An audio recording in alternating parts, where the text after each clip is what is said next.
గంటపాటి పుల్లారావు గారు కూడా మనతో పాటు జాయిన్ అయ్యారు. ముందుగా పుల్లారావు గారు, సో యా ఎల్పిజి సంబంధించి అయితే ఎక్కడ చూసినా చాలా కొరత కనిపిస్తుంది మనకు. అదే అదే అదే ఇది ఎల్పిజి నార్వేలో అవైలబుల్ గా ఉన్నది, కెనడాలో ఉన్నది, నైజీరియాలో ఉన్నది, ఆస్ట్రేలియాలో ఉన్నది. ఇది ఈ 15-20 రోజులు బట్టి ఈ సిచ్యువేషన్ వస్తుందని అక్కడి నుంచి ఏం ఆర్డర్ చేయలేదు. ఇప్పుడు ఆర్డర్ చేశాక 35 రోజులు 40 రోజులు పడుతుంది. తప్పకుండా గవర్నమెంట్ ఒక పెద్ద పొరపాటు చేసింది, గేబుల్ చేసింది. ఇక్కడ యుద్ధం వస్తుంది, తప్పకుండా మూసేస్తారు. ఆల్మోస్ట్ స్ట్రైట్ యుద్ధం ఏ పక్కన వెళ్తా చెప్పలేదు. పెద్ద మిస్కాల్కులేషన్. తర్వాత ఈ ఎల్పిజి అనేది స్టోర్ చేయడం చాలా కష్టం. రెగ్యులర్ సప్లై పైప్ లైన్ ఉండాలి. ఇది అందువల్లే ప్రభుత్వం ఈవేళ ఇది మిస్కాల్కులేషన్. మిగతా విషయాల్లో మిస్కాల్కులేషన్ అన్నం. రష్యా నుంచి క్రూడ్ వస్తుంది, మిగతా చోట్ల నుంచి క్రూడ్ ఆయిల్ వస్తుంది. ఎల్పిజిలో మాత్రం చాలా ఒక పెద్ద తప్పు చేశారు. ఇది రెక్టిఫై చేసుకోవాలి. ఫ్యూచర్ కూడా మన సప్లై అంతా ఒక చోట నుంచే పెంచవేంటి? ఆ గల్ఫ్ ఆఫ్ హార్మోజ్ మూసేస్తారని తెలీదా? మూసేస్తామంటున్నారు కదా. 10 నెలలు బట్టి జరుగుతూ ఉన్నది. సో ఈవేళ ఇతర ఏరియాస్ నుంచి వచ్చేటప్పటికి మినిమం 45 days 60 days అవుతాయి. ఈ యుద్ధం హార్మోజ్ స్ట్రైట్స్ ఓపెన్ చేయకపోతే ఇలాగే కొరత వస్తుంది. కామన్ పీపుల్ సఫర్ అవుతారు.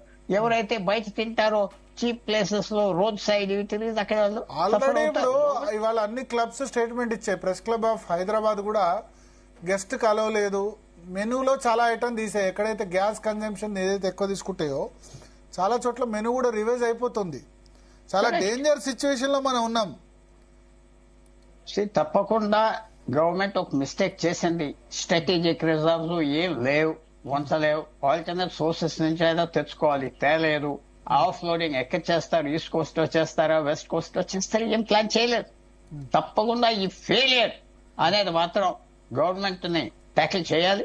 ఎందుకు ఒకటి భరత్ గారు, ఏ గవర్నమెంట్ అయినా పర్వాలేదు, గవర్నమెంట్ ఫెయిల్ అవుతే ఆ మంత్రి రెస్పాన్సిబిలిటీ. వాళ్ళు పే చేయాలి, ప్రైస్ పే చేయాలి. ఇతర దేశాల్లో పే చేస్తారు. ఇది గవర్నమెంట్ ఉద్యోగస్తులు కాదు. అంత రెస్పాన్సిబిలిటీ ఇచ్చారు. మీరు దేశం సేఫ్టీ, దేశం security, economic security, energy security ఇచ్చాక మీరు జవాబు చెప్పకపోతే ఎలాగా? ఎన్నో కారణాలు చెప్పొచ్చు, ఇలా చేసాం అలా చేసాం. ఫైనల్ ఎండ్ ఏంటి? మీరు ఎల్పిజి షార్టేజ్ వస్తుంది, ఎల్పిజి మూసేస్తారు, యాంటిసిపేట్ చేయలేదే. ఇది చాలా పెద్ద ప్రాబ్లం. మీకు స్ట్రాటజిక్ రిజర్వ్ అక్కర్లేదు, ఏం అక్కర్లేదు. దీనికి ఆల్టర్నేట్ సోర్సెస్ నుంచి తెచ్చుకోవచ్చు కదా. ఆ ప్లాన్ చేయకపోతే ఎలాగా? వార్ వస్తుంది, వార్ మేఘాలు కనపడుతున్నాయి, అందరికీ తెలుసు. వచ్చింది, ఎన్ని రోజులు జరుగుతుంది? 5, 10, 15, 20 ప్రైసెస్ పెరిగిపోయినాయి. సో ఇది చాలా నాకు ఒక పెద్ద అడ్మినిస్ట్రేటివ్ ఫెయిలియర్ అని అనిపిస్తుంది. రెండో పాయింట్ చెప్తున్నా, మన ఫ్రెండ్ వెయిట్ చేస్తున్నారు పాపారావు గారు. అందరూ అంటున్నారు ఒక నేషనల్ పర్పస్ ఉండాలి, ఇలా చేయాలంటే కరెక్ట్. నేషనల్ ఇంటిగ్రేషన్ కౌన్సిల్ 2013 నుంచి కలవలేదు, ఈ 15 సంవత్సరాలు కలవలేదు. అలాంటి ఆర్గనైజేషన్స్ పిలిచి పబ్లిక్ అపీల్ చేయాలి. మిస్టేక్స్ చేసిన చోట చెప్పుకోవచ్చు, వెంటిలేట్ చేయాలి. అది కూడా చేయాలి. ఏదో గవర్నమెంట్, మీరు గవర్నమెంట్ లో ఉన్నారని రాష్ట్ర ప్రభుత్వం సెంట్రల్ ప్రభుత్వం అయినా ఇంకోటి మాట్లాడకూడదంటే చాలా కష్టం.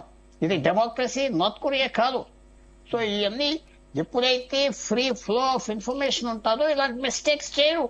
ఇవాళ అందరూ కూర్చొని అనుకున్నా, పెట్రోలియం మినిస్టర్, పెట్రోలియం మినిస్ట్రీ సెక్రటరీలు ఉన్నారు, అంతంత జీతాలు, హోదా ఎంజాయ్ చేస్తున్నారు. వాళ్ళు ఆఫ్టర్ ఆల్ ఎల్పిజి ఇంకో సోర్స్ నుంచి తగ్గటం తెలియదా? అది మనం చెప్పాలా? చాలా పెద్ద ఫెయిలియర్ ఇది. ఇది అన్నెసెసరీ సఫరింగ్. పాకిస్తాన్ దగ్గర డబ్బు లేదు కొనుక్కోవటానికి, బంగ్లాదేశ్ దగ్గర డబ్బు లేదు. మీకు డబ్బుని ఎందుకు కొనలేదు? నార్వే నుంచి వాళ్ళు రెడీగా ఉన్నారు ఇవ్వటానికి. రష్యన్ ఆయిల్ ఇంకా నార్వే నుంచి 500 మైల్ దూరం నుంచి వస్తుంది రష్యన్ ఆయిల్. నార్వే అంత దూరం కాదే, ఇలాగ స్యూజ్ కెనాల్ నుంచి వస్తుంది 20 రోజుల్లో. చాలా పొరపాటు అయిపోయింది, చాలా పొరపాటు.